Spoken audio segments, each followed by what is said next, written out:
মানে ভেঙে পড়বেন। যারা পতিতালয়ে যারা ওখানে আছেন তারা কিন্তু কেউ ইচ্ছা করে ওখানে যায়নি। আমার আপনার মতন অনেক ভাই তাদেরকে ট্রাপে ফেলে ওখানে বসে দালালি করতেছে।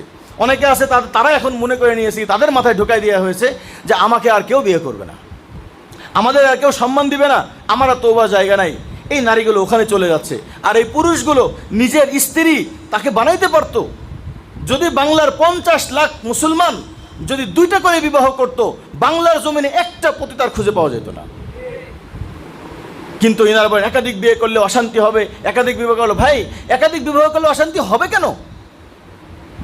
একজন মুসলমান আছে বলেন, একজন যদি আপনি মুসলমান হয়ে থাকেন, হুজুর আমি দাঁড়িয়ে রাখলে আমার বাড়িতে অশান্তি হয়, কিন্তু মাশাআল্লাহ আমার বাড়িতে সবাই দিনদার, এই বাড়ি কি দিনদার?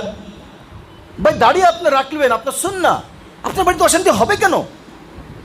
যারা এই কথা বলে যে ভাই একাধিক বউ রাখলে হুজুর অশান্তি হয়ে যাবে, দিনের কাজ বন্ধ হয়ে যাবে, আমি বলি ভাই দিনদার মেয়ে বিয়ে করেন।